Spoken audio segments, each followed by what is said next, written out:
नमस्कार, स्वागत है आपका अपने परिवार तीव्र शिक्षा में।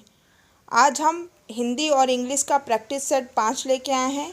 ठीक है, हिंदी व्याकरण के इसमें 30 प्रश्न हैं और इंग्लिश में पार्ट्स ऑफ स्पीच। इसके बाद हम नाउन और common noun and proper noun में क्या डिफरेंट है। आप लोग एग्ज़ाम में कॉमन नाउन या प्रॉपर नाउन आएगा तो इसको आप लोग कैसे पहचानेंगे या कैसे अलग करेंगे, कैसे बताएंगे कि इसमें कौन सा कॉमन नाउन है, कौन सा प्रॉपर नाउन है, तो उन लोग में क्या अंतर है, तो इसको आज हम पूरे डिटेल से पढ़ेंगे। तो ठीक है, तो पहले हम हिंदी व्याकरण के 30 प्रश्नों को देखते हैं।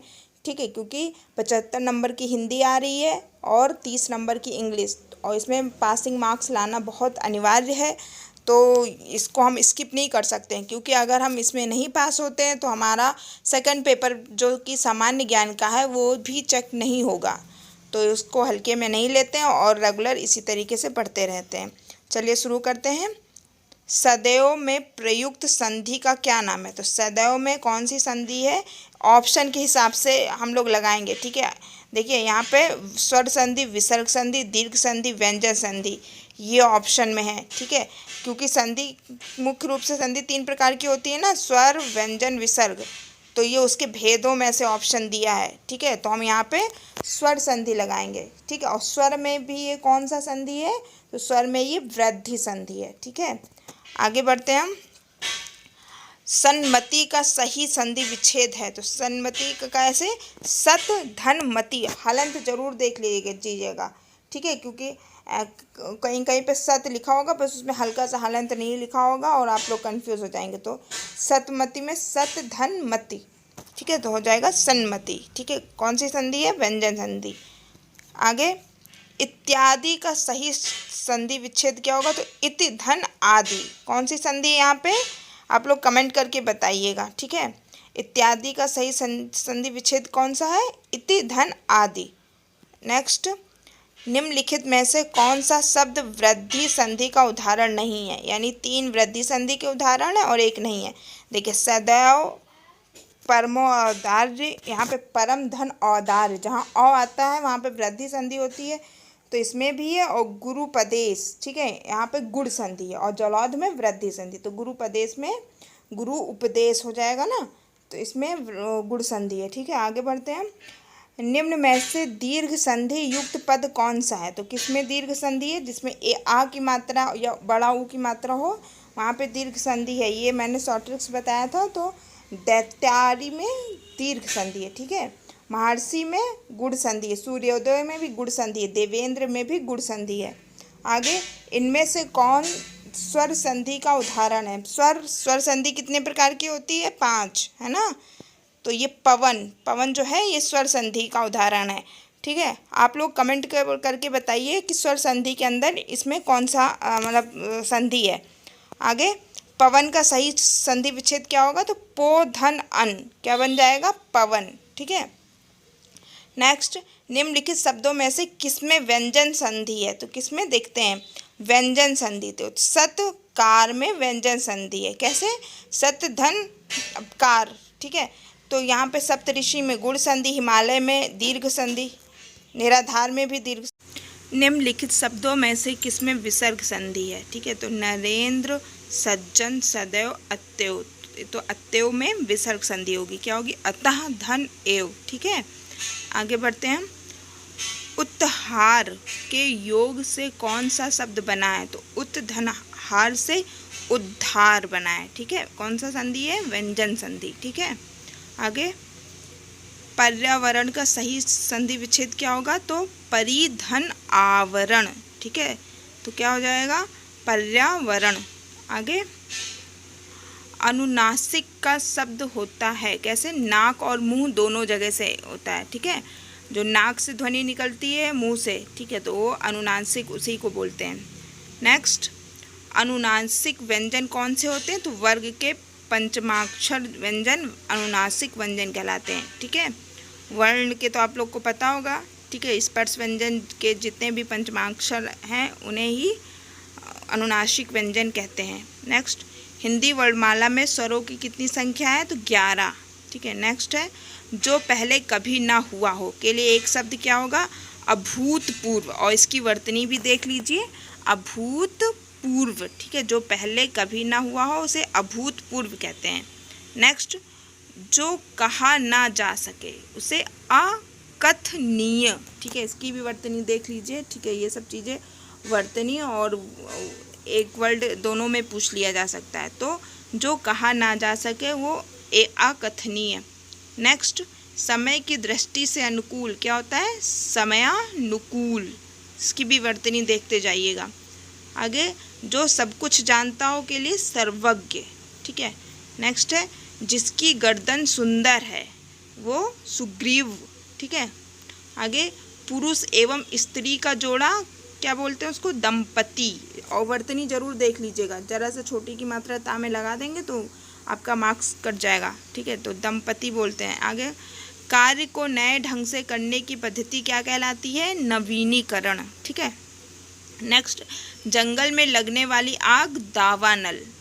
नेक्स्ट है, प्रश्न आदि के उत्तर की अपेक्षा करने वाला उत्तरापेक्षी, ठीक है, जो प्रश्न किया उसके उत्तर की अपेक्षा करने वाला क्या बोलते हैं उसे? उत्तरापेक्षी। आगे, ज्येष्ठ का विलोम शब्द क्या होता है? कनिष्ठ, ज्येष्ठ कनिष्ठ। नेक्स्ट, गमन का विलोम शब्द आगमन, गमन गया, आगमन आया। नेक्स्ट, अवनी का विलोम शब्द अंबर, अवनी मतलब धरती बोलते हैं अवनी को, ठीक है, ये धरती का पर्यायवाची है, तो इसका विलोम शब्द अंबर, आकाश, ठीक है। आगे, हे का विलोम शब्द ग्राह, हे मतलब जिससे घृणा हो, ठीक है, तो इसका विलोम शब्द ग्राह है, बहुत ही इंपॉर्टेंट है ये। आगे, श्री गणेश का विलोम शब्द क्या होता है? इतिश्री, ठीक है।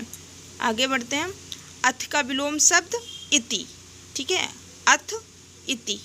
नेक्स्ट, अमी का पर्यायवाची क्या होता है? सुधा और आम, अमी का सुधा, जिसको बोलते हैं ना अमृत, अमी अमृत, सुधा ये किसका पर्यायवाची है?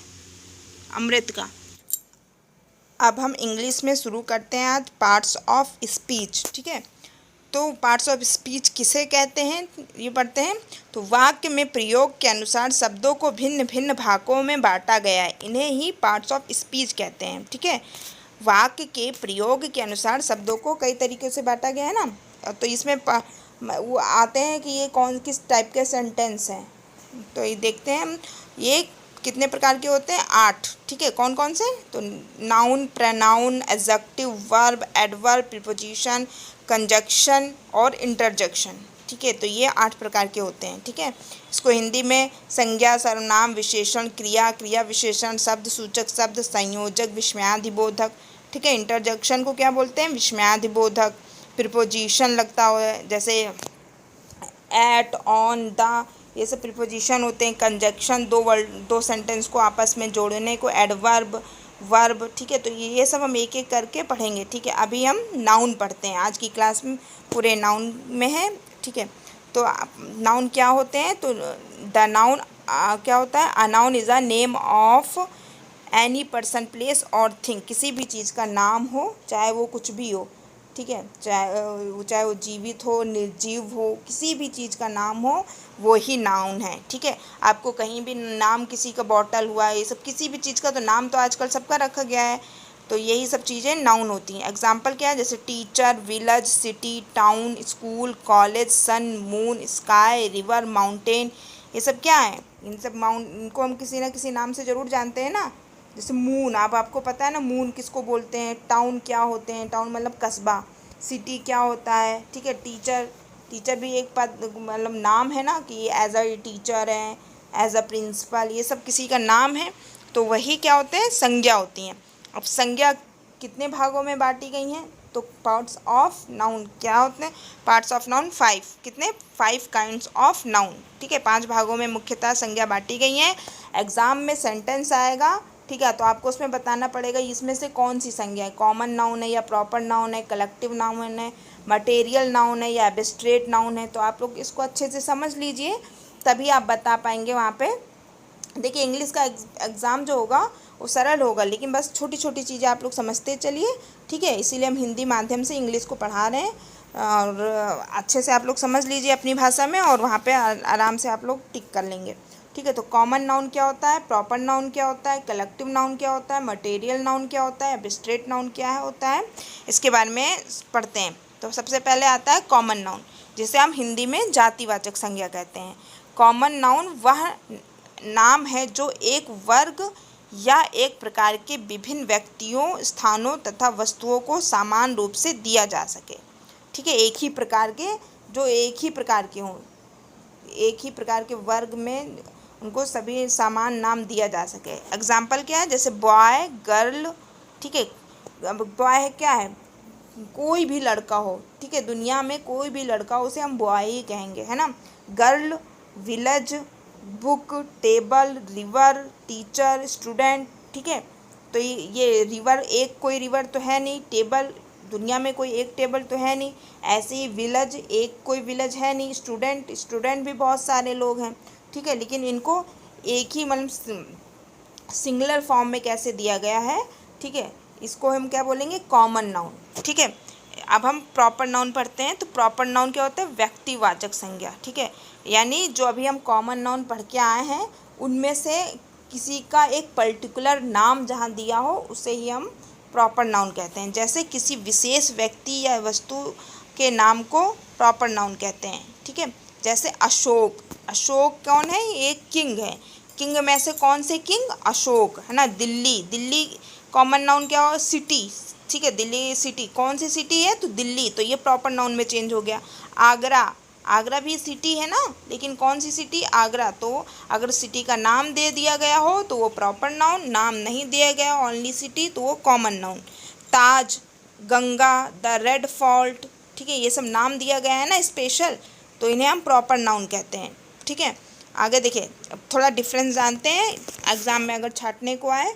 ठीक है, अशोक हमारे किंग है लेकिन इनका नाम दिया गया है इसलिए प्रॉपर नाउन। ठीक है, गंगा, और गंगा क्या है, रिवर है, लेकिन अगर रिवर दिया होता सिर्फ तो कॉमन नाउन। गंगा यानी रिवर का नाम दिया है तो प्रॉपर नाउन। ऐसी द हिमालय, पर्वत का नाम दिया गया है, कौन सा पर्वत, हिमालय पर्वत, तो हो गया हमारा प्रॉपर नाउन। और माउंटेन दिया होता तो होता हमारा कॉमन नाउन। दिल्ली, दिल्ली क्या है, सिटी का नाम है, दिल्ली नेम दे दिया गया है इसलिए प्रॉपर नाउन, और सिर्फ सिटी दिया होता तो कॉमन नाउन। ऐसे ही अब हम पढ़ेंगे कलेक्टिव नाउन क्या होते हैं। ठीक है, तो अब संज्ञा का तीसरा भेद कलेक्टिव नाउन, जिसको हिंदी में समूहवाचक संज्ञा कहते हैं। तो समूहवाचक संज्ञा व्यक्ति या वस्तु के समूह का ज्ञान कराते हैं। किसका समूह, व्यक्ति हो चाहे कोई वस्तु हो, उसके समूह का। जैसे the boys are in the class, class का मतलब ये एक समूह होता है ना, तो द बॉयज़ बहुत सारे लड़के क्लास में हैं। ठीक है, आगे the teacher is in the library, तो टीचर लाइब्रेरी में है। ठीक है, लाइब्रेरी किसी एक किताब से नहीं बना होता है, उसमें बहुत सारी पुस्तकें रखी होती हैं। ठीक है, तो ये क्या होता है, ये समूह यानी कलेक्टिव नाउन का ये एग्जाम्पल है। आगे उपयुक्त वाक्यों में क्लास तथा लाइब्रेरी का प्रयोग कलेक्टिव नाउन की तरह किया गया है। ठीक है, आगे कुछ वाक्यों का प्रयोग कलेक्टिव नाउन की तरह ही किया जाता है। ये वाक्य ध्यान रखिए, जैसे कॉवर्ड, कॉवर्ड मतलब भीड़, मॉब मतलब भी भीड़ होता है। टीम, टीम किसी एक व्यक्ति को लेकर टीम नहीं बोला जाता है। ठीक है, अगर कोई एक खिलाड़ी हो, उसमें एक खिलाड़ी हो तो बहुत सारे होते हैं ना। ठीक है, जैसे मैच होता है तो उसमें 11 लोग होते हैं, तो सबको मिला करके एक टीम बनती है। ऐसी फ्लॉक, जो भेड़ बकरियों का समूह होता है उसको फ्लॉक बोलते हैं। ऐसी आर्मी, आर्मी किसी एक व्यक्ति से आर्मी नहीं बन जाती, आर्मी के लिए बहुत सारे लोग होते हैं। ठीक है, तो ये क्या है, ये हमारे जो कलेक्शन से बनते हैं उसे हम कलेक्टिव नाउन कहते हैं। आगे मटेरियल नाउन, तो मटेरियल नाउन यानी पदार्थवाचक संज्ञा। ये क्या होते हैं, मटेरियल नाउन वह नाउन है जिसमें किसी पदार्थ का ज्ञान होता है। पदार्थ जैसे gold, silver, copper, would, paper. Gold मतलब सोना, चांदी, तांबा, लकड़ी, पेपर, ये सब क्या है, ये सब हमारे मटेरियल नाउन है। ठीक है, हिंदी में भी समझते चलिए क्योंकि ये प्रश्न हिंदी में भी आएगा कि पदार्थवाचक संज्ञा कौन सा है इसमें, या इनमें से पदार्थवाचक संज्ञा छांटिए, तो आप लोग ध्यान देते रहिए। आगे हमारा पांचवा भेद है एब्स्ट्रैक्ट नाउन, जिसको हम भाववाचक संज्ञा कहते हैं। ठीक है, हिंदी में भी आते हैं कि इसको भाववाचक में बदलिए, या इनमें में से भाववाचक संज्ञा कौन सा है। ठीक है, तो आप लोग समझते चलिए। एब्स्ट्रैक्ट नाउन जिसमें व्यक्ति के गुण, दोष, यहाँ होगा क्या, दोष, दोष, कार्यविधि या अवस्था प्रकट होती है। ठीक है, जैसे ऑनेस्टी, ईमानदारी, ये हिंदी में ईमानदारी क्या है हमारा, ऑनेस्टी। इंग्लिश में ऑनेस्टी आ जाए तो वो एब्स्ट्रैक्ट नाउन, हिंदी में हम लोग भाववाचक संज्ञा पे टिक करेंगे। प्रूवल्टी मतलब गरीबी, विजडम मतलब बुद्धिमानी, स्वास्थ्य हेल्थ, हैप्पीनेस आनंद, सौरो दुख, मेमोरी मतलब स्मृति। ये सब क्या है, ये भाववाचक कुछ वर्ड हैं, ठीक है। ये सब वर्ड अगर आपको दिख जाए तो आप लोग एब्स्ट्रैक्ट नाउन पे आराम से टिक कर दीजिएगा, ठीक है। इसके प्रैक्टिस सेट हम जरूर लेके आएंगे। सिंपैथी मतलब हमदर्दी, तो इस प्रैक्टिस सेट लगाएंगे तो आप लोग को समझ में आ जाएगा। अभी आप लोग समझते चलिए आखिर एब्स्ट्रैक्ट नाउन है क्या, मटेरियल नाउन है क्या, इसको हम कैसे पहचानेंगे, ठीक है। जब आप लोग इसके बारे में थोड़ा बहुत जानेंगे तभी तो ना क्वेश्चन पहचान पाएंगे। तो आज हम थोड़ा सा ही लेके आए, वीडियो बहुत लंबी हो जाती है तो आप लोग पूरा अंत तक नहीं देखते हैं। तो हमारे वीडियो को लाइक और सब्सक्राइब जरूर कर लें। धन्यवाद।